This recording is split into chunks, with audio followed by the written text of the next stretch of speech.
You know that smell in corporate boardrooms, that mix of lemon cleaner, recycled air, and something I learned to recognize after 8 years in the Navy, pure fear. I'm Gordon Hayes, 49 years old, and I'd been dealing with that smell for the last 15 years at Sterling Hart. Senior Director of Corporate Acquisitions sounds boring, right? But anyone who knew how real money moved in this city understood I basically held the keys to the kingdom. Look, I never had to raise my voice, didn't need to. My authority came from knowing when to stay quiet, when to nod across a conference table, and right now, from the $3 billion merger I'd been putting together for 9 months. I was standing by those floor-to-ceiling windows, checking final details on my tablet, when the conference room door didn't just open, it got kicked in. Brielle Walsh clicked into that room like she owned the place. 24 years old, fresh MBA that daddy probably bought her, wearing this look like she was the star of her own movie and we were all just extras. First day on the job, hell. First hour as the VP's brand new chief of staff. "Excuse me," she said, and her voice cut right through the room's hum. She wasn't looking at the view outside. She was looking at me like I was some outdated equipment that needed replacing. I put my tablet down slowly, turned to face her with the same calm I used to use with supply officers who thought they knew better. "What can I do for you, Brielle?" "I'm reviewing your risk assessment approach," she said, skipping right past hello. Had this thick presentation folder in her hands, some consultant's report that probably cost more than my car. "And I'm seeing some real problems with how you operate." I checked my watch. Old habit, problems how? She stepped closer, and man, that perfume hit you like a wall jasmine mixed with the smell of someone trying way too hard. You're using outdated methods. Conservative timelines, too much regulatory stuff. She tapped that folder with her nail. "This isn't 2010, Gordon. We need to move faster." Here's the thing, the whole floor went dead quiet. The analysts outside stopped typing. Junior people froze with their coffee halfway to their mouths. It was that kind of silence you get right before everything goes sideways. "Brielle," I said, using that tone I'd perfected for people about to make career-ending mistakes. "I'm meeting with Hugh Pearson in 72 hours to file regulatory paperwork for a $3 billion deal." Conservative isn't the problem here. Her face went red, clashing with that designer scarf. She wasn't used to pushback. She was used to daddy's credit card and scared interns who said yes to everything. "I am the VP's operational liaison," she announced, throwing around a title that sounded important but meant absolutely nothing. "I'm implementing new efficiency standards. If you can't adapt to modern protocols, maybe we need someone who can." It was so ridiculous I almost laughed, but I knew what this was really about. She didn't care about timelines or regulations. She wanted to take down the senior guy on day one. Show everyone who was boss by going after the biggest target. "Go home, redo your approach, and give me a timeline that makes sense for today's market," she said, crossing her arms like she was talking to a recruit. I really looked at her then, saw the shaking hands, the desperate need to prove herself, and the complete lack of understanding about what I actually did for this company. "No," I said simply. "I've got work to finish," turned back to the window, figured that was the end of it. "You're fired," she said. Those words just hung there in the air like a bomb that hadn't gone off yet. I turned around, she was breathing hard, eyes wide. She'd just pulled the trigger without knowing what she was shooting at. "You're serious," I said, not really a question. "I am your superior, and you're being insubordinate," she said, voice cracking. "Pack your stuff, security will walk you out." I looked at those terrified faces outside the glass walls. I looked at the $3 billion contract on my tablet, and then something clicked, the same cold clarity I'd felt during my last Navy review, when they told me I wasn't political enough for promotion. "Understood," I said. Brielle blinked. She was expecting a fight, maybe some begging. "You're absolutely right, Brielle," I said, snapping my tablet shut. "Efficiency is everything." I didn't wait for her to respond, just walked past her toward my office. She thought she'd just shown everyone who was in charge. Had no idea she'd just fired the only person in the building who could navigate the regulatory maze for the Pearson deal. My office was organized chaos. Unlike those sterile conference rooms, my desk was like mission control, stacked files, legal pads with notes only I could read, and a Rolodex that was basically the most valuable thing in the entire building. Brielle probably thought everything was on computers. She didn't get that in high-stakes mergers. The real business happened through personal phone numbers written on napkins, business cards in leather folders, and handshake deals that never touched the company servers. I didn't rush packing up. Rushing looks like panic, and I wasn't panicking. I opened my drawers like I was handling explosives, careful and methodical. First, personal stuff. Photo of my son Kevin, who'd finally started respecting his old man's professional judgment. Crystal paperweight Hugh Pearson gave me after we closed the Tokyo deal 5 years back. Then the Rolodex, my personal network, 15 years of contacts. It hit my briefcase with a solid thud. Diana Foster, my assistant, was hovering in the doorway looking like she'd just watched a car accident. "Gordon," she whispered. "Is it true? Did she really?" "It's true, Diana," I said, staying calm. I picked up the preliminary files for the Pearson merger, held them for a second. These belonged to the company, technically had to stay here. Set them right back down in the center of my desk. But the merger, Diana said, the filing is in 3 days. Nobody else knows about the environmental stuff. Nobody knows about those EPA clauses. I'm sure Brielle's got it covered, I said, and that lie tasted sweet. She's got an MBA, Diana. She understands modern efficiency. So anyway, I cleared my computer, logged out of everything, wiped my local files. Wasn't destroying company property, just removing my personal stuff. If they wanted to handle this regulatory nightmare, they'd have to use whatever they had on file, not the shortcuts I kept in my head. When I walked out of my office, the whole floor was pretending to work. Heads down, but everyone's eyes were tracking me. It was like watching a crew see their captain get thrown overboard by someone who didn't know how to read a compass. Brielle was waiting by the elevators with 2 security guards who looked uncomfortable as hell. Carl Murphy, head of security, had worked with me for 10 years. He'd seen me stay late during holidays, ordering pizza for his team during those long audit nights. "Need to check for company property," Brielle told them. Carl looked at my briefcase without even opening it. "He's good, Miss Walsh." Brielle made this annoyed sound. "Fine, just get him out of here." I hit the elevator button and waited. When those doors opened, I turned to face Brielle one last time. She was ready for me to blow up, maybe threaten to sue or something. Instead, I smiled. The kind of smile you give someone who just handed you winning lottery numbers while thinking they gave you a parking ticket. "Thanks, Brielle," I said. Her face went confused for a second. "For what?" "For clearing up the chain of command," I said. "Real educational. Good luck with those EPA compliance things. The environmental liability stuff can be tricky." I stepped into the elevator. "What liability stuff?" she said, stepping forward as the doors started closing. "Oh, the digital files cover everything," I said quietly. "Just follow the database." The doors cut off her face right as she started to realize she might be missing something important. Going down in that elevator, I felt my stomach drop, but honestly, my position was actually getting better. I checked my watch, 10:15 a.m. By noon, legal would be asking questions. By 2 p.m., the partners would be confused. By tomorrow morning, the bleeding would start. I walked out into bright city sunshine and didn't grab a cab. Walked 6 blocks to this quiet coffee place, ordered black coffee and sat by the window. Turned my phone off, let them sit in silence for a while. Spent the afternoon at the art museum, looking at paintings and thinking about chaos held together by frames. Amazing what you notice when you're not carrying the weight of a billion-dollar corporation on your shoulders. For the first time in years, I actually saw brushstrokes, color patterns, the way artists use empty space. At 6 p.m., back home with a beer, I turned my phone back on. The thing buzzed like an angry wasp for 2 straight minutes. 14 missed calls from work, 3 from HR. 5 from numbers I didn't recognize. 27 new messages. Diana, 11:30 a.m.'s Gordon, legal came down asking who authorized your termination. Brielle's locked in conference room B. Deanna, 12 to 45 p.m. minus Hugh Pearson's people tried calling you. Brielle took the call. It went badly. She told them you had medical issues. There was yelling. Diana, 2:30 p.m. minus, where are the EPA grandfather files? Brielle says you deleted them. System shows they never existed. Everyone's freaking out. I smiled, turning that beer bottle in my hands. Of course they weren't on the system. Those EPA files weren't documents. They were relationships.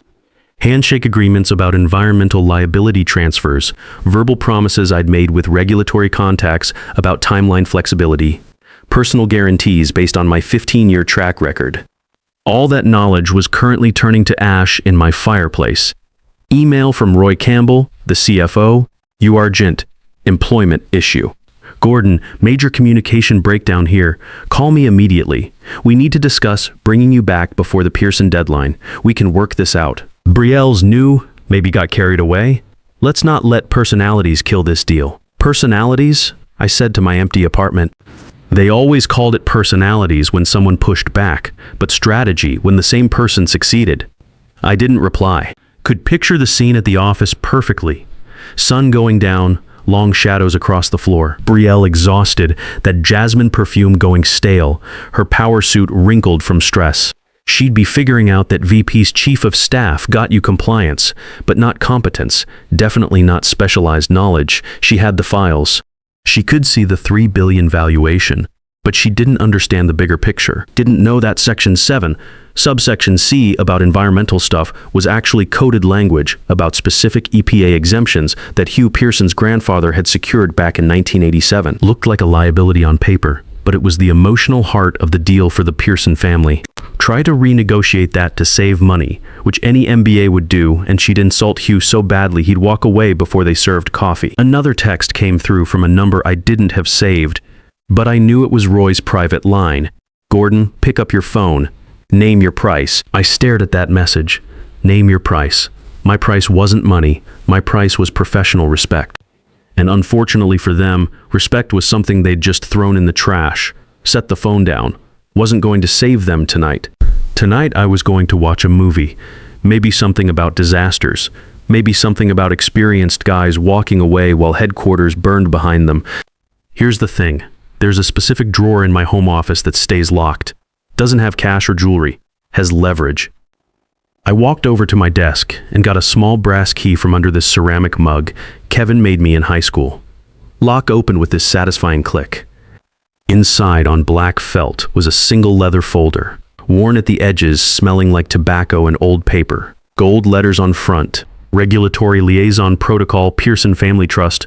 Most people thought Sterling Hart hired me because of my resume. Truth was, I came with the territory. 5 years ago, when Hugh Pearson first thought about letting outside money into his family empire, he had one requirement: someone who understood old money business, not the flashy wealth of tech guys, but the careful generational wealth that thinks in decades, not quarters. My dad had been Hugh's father's Navy logistics guy during Vietnam. I grew up playing in the library of the Pearson estate while the old men talked strategy and resource management. Wasn't just an employee. I was the bridge between the cold money-focused world of my firm and the family loyalty thing the Pearsons had going. I opened that folder. Inside was one sheet of paper with a direct phone number. Not a business line. The number for the phone Hugh kept in his jacket. The one that went straight to him. Calling this number would break every confidentiality rule in my employment contract. Professional suicide, basically. But then I thought about Brielle's face when she looked at my methods like they were broken equipment. Thought about the smugness of firing me in front of people I'd trained. I picked up my phone and dialed. 2 rings. This is Hugh. That deep voice, immediately familiar. Still had that military bearing at 67. It's Gordon. Pause. Both of us thinking. Thought we were staying quiet until the Friday filing. Things have changed, I said, keeping it steady. Changed how? The warmth left his voice, replaced by steel from a guy who'd built shipping companies from nothing. I've been fired. Dead silence. Went on so long I thought the call dropped. Fired, he repeated, like he was translating. By who? New chief of staff. Said I was operationally inefficient, resistant to modern protocols. And who's handling the EPA liaison work now? Nobody with experience, I said. Brielle thinks the computer files are enough. I heard something that could have been a laugh or a growl. Computer files show the Montana environmental assets as money-losing liabilities. Without your personal notes, their systems will flag it for sale within 6 months. That's right, so they fired the only guy who knows the regulatory landscape, 72 hours before the biggest deal in their history. That's the situation. Gordon, Hugh said, voice dropping low, you free for breakfast tomorrow? Currently unemployed? Hugh, I'm available all day. Good. Pierre Hotel, 8 a.m. And Gordon, yeah? Don't sign anything with them. No severance, no extended contracts. Nothing. Wouldn't dream of it. I hung up. Heart was pounding steady in my chest. Had just crossed the line. Wasn't just a fired employee anymore. I was actively working against them. The Pierre Hotel serves breakfast with the kind of quiet efficiency that makes you feel like you're planning something important, which we were. Hugh Pearson looked exactly like always, perfect Navy suit, silver haircut, military style, eyes that had seen everything twice. They called my legal team this morning, Hugh said, spreading butter on toast like he was performing surgery. I drank my coffee and waited. Woman named Brielle. Sounded like she was drowning. Told my lawyer you were unavailable due to sudden medical emergency. Said you were in the hospital with exhaustion, but had briefed her on everything. I set my cup down carefully. The nerve was incredible. Not just a lie, a dangerous, verifiable lie. If I was sick, the deal could be legally delayed. If I was fired, the key personnel clause in our contract would void the whole exclusivity agreement. She's buying time, I said. Thinks she can charm her way through the environmental compliance stuff. She thinks I'm an idiot, Hugh corrected. Thinks I'm a walking checkbook. He wiped his mouth precisely. My assistant Oliver did some digging. Apparently HR is in total chaos with this Brielle situation. The board didn't know about your firing until this morning. The CFO is throwing things. Sounds like Roy. Here's where we stand. Gordon. Hugh leaned forward. I don't do business with amateurs, and I definitely don't work with liars. The Sterling Hart deal is dead. He paused. But I still need to sell, and I still want you running things.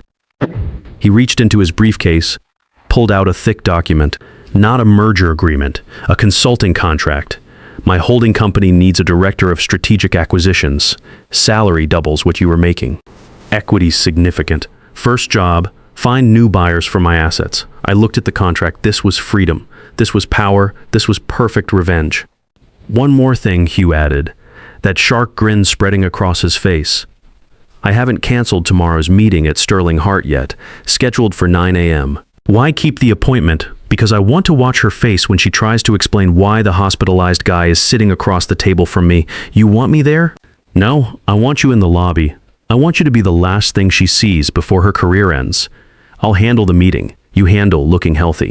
My phone buzzed, automated alert that my Sterling Hart access had been revoked. But then another notification, news story about merger rumors and delays, speculation about key executive departures. Word was getting out, the vultures were circling.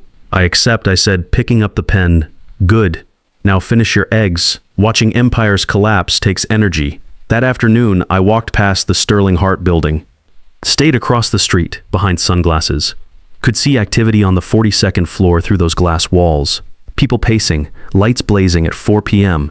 Looked like an ant farm someone had kicked. Checked email on my personal phone. One last desperate message from Brielle. Gordon, please call me. We can fix this.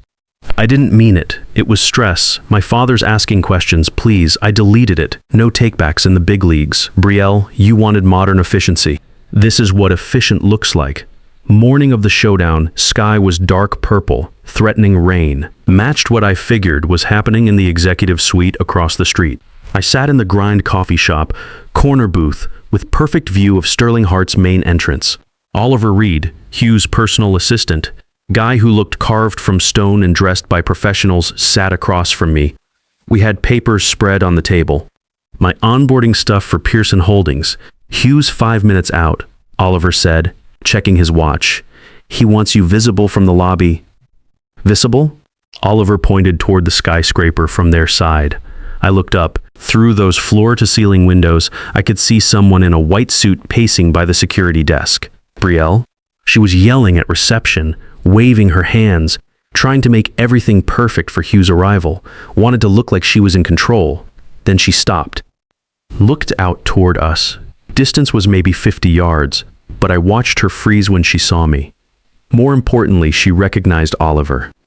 Everyone knew Oliver. He was Hugh's right-hand guy, his advanced scout. She pressed her face against the glass, mouth opening, grabbed her phone, started dialing like crazy. My phone stayed quiet. I'd blocked her number an hour ago. She sees us, I said, taking a sip of coffee. Perfect. Oliver said without turning around. Panic makes people stupid, and Hugh hates stupid. I watched her lose it in real time. She spun to the receptionist, pointing at us, probably screaming about spies or something. The poor receptionist just shook her head, looking terrified. Brielle ran toward the elevators, rushing back upstairs to warn. Who? Her dad. The board. What could she say? The guy I fired for being outdated is having coffee with the buyer's main man. That was admitting catastrophic failure. She's running upstairs, I reported. Oliver nodded. She'll try to control the story. Too late. The story left with your box of stuff yesterday. He gathered our papers. You're officially signed, Gordon. Welcome to the family. Hugh's instructions. Wait exactly 20 minutes, then walk across the street. Just stand in the lobby, be the ghost at the funeral.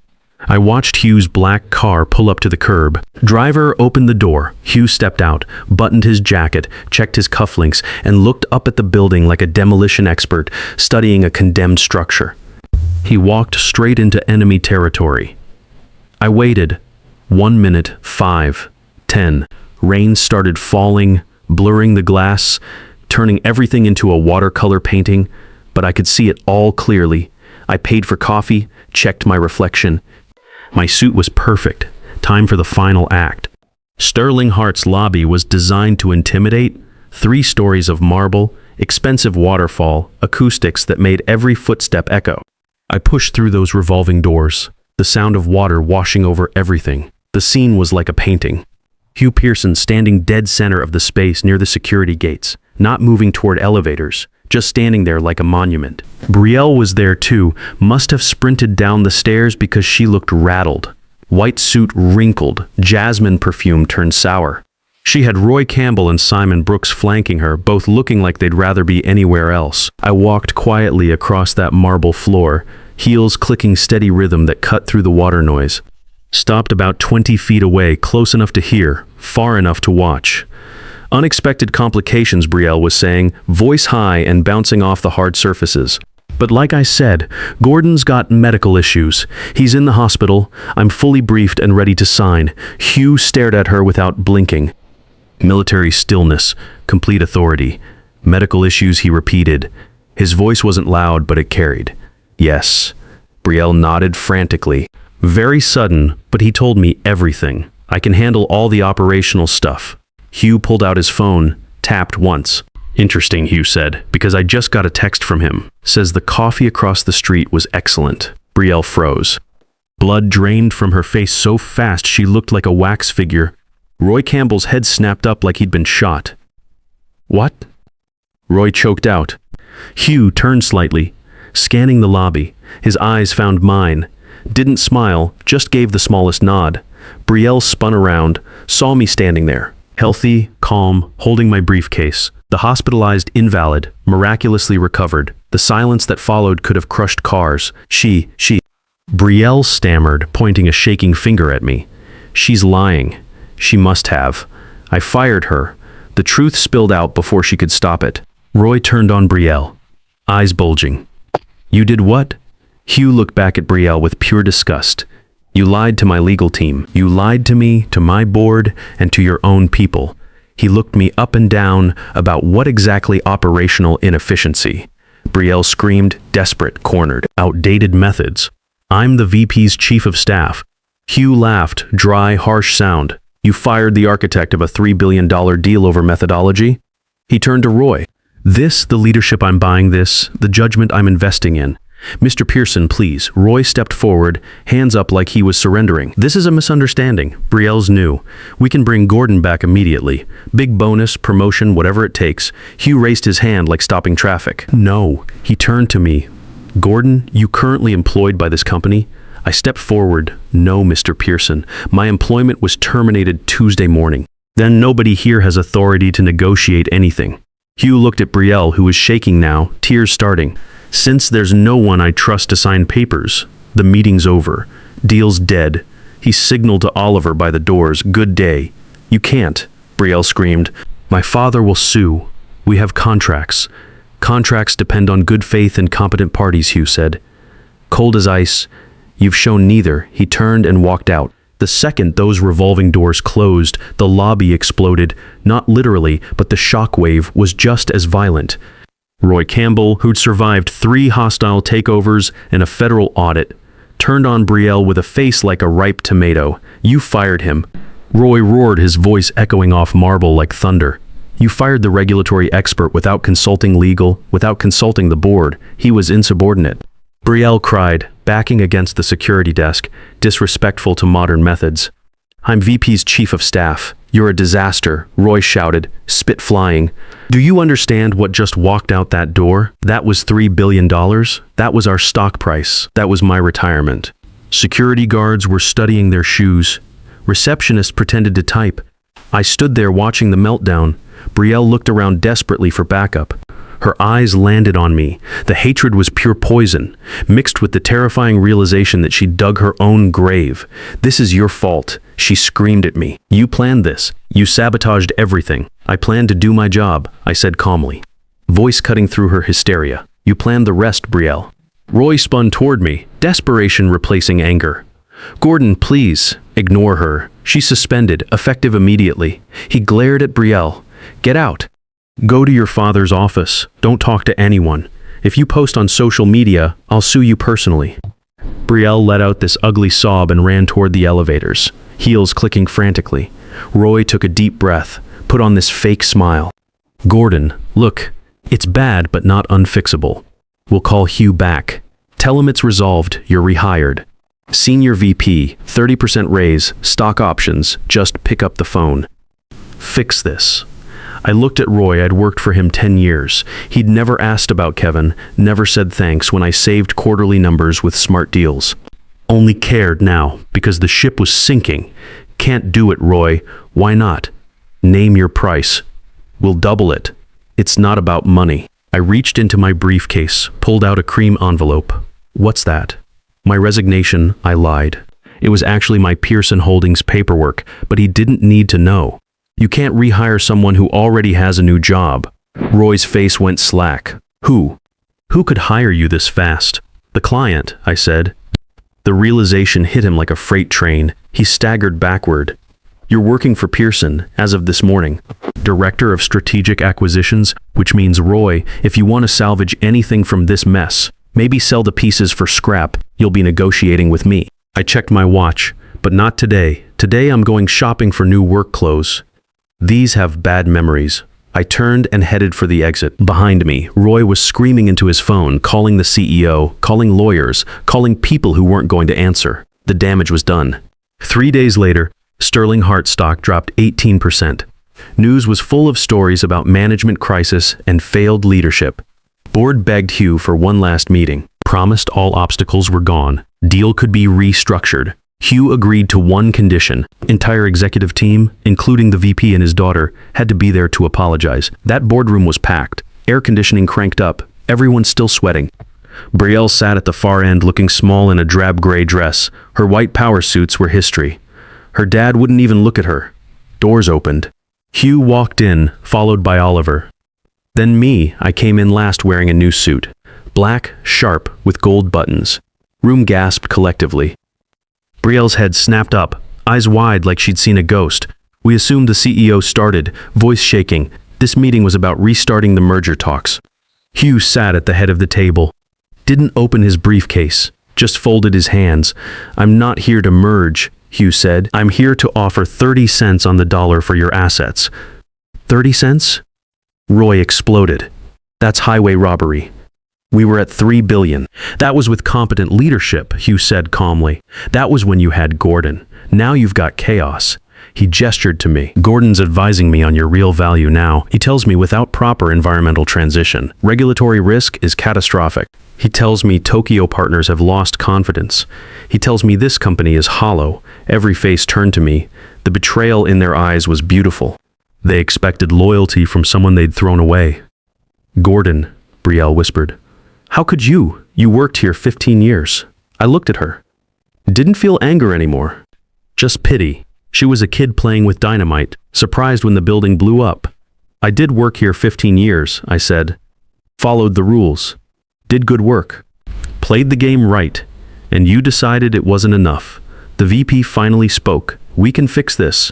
Gordon, come back. We'll fire Brielle. Give you her position. Just tell him to sign the original deal." Room held its breath. This was it. The offer of redemption. Return to the fold with a crown. I looked at Hugh. He raised an eyebrow, waiting. "Ready to sign?" Hugh asked, playing along. I looked at the CEO, at Roy, finally at Brielle. I smiled. The smile of someone who knows exactly where all the bodies are buried because I'm the one who dug the holes. "Sorry," I said softly, voice echoing in the silent room. "She fired me. No deal." Hugh stood up. "You heard the man. Offer stands at 30 cents on the dollar. You have until 5 p.m. to accept, or we wait for bankruptcy and buy at 10 cents. He walked out. I followed, didn't say goodbye. The silence behind us said everything. In the elevator, Hugh handed me a file. Excellent work, director. Thanks, Hugh. Doors opened. For the first time in 15 years, I didn't check my reflection. I knew I looked perfect. We went down, leaving the wreckage on 42nd floor. That evening, my phone rang. Kevin, Dad, saw the news about your old company. Stock's tanking. You okay? Better than okay, son. Just started a new job. Better pay, better people. Good for you. Mom always said you were too good for those jerks anyway. After I hung up, I sat on my couch with a beer, looking out at the city lights. Tomorrow I'd start building something new with Hugh. Tonight I was just a guy who'd stood up for himself and won. Sometimes the best move is letting incompetent people destroy themselves while you build something better. That's not just corporate strategy, that's life. In corporate America, your knowledge walks out the door with you, but only if you're smart enough to take it. They'll call you outdated right up until the moment they realize you were the foundation holding everything together.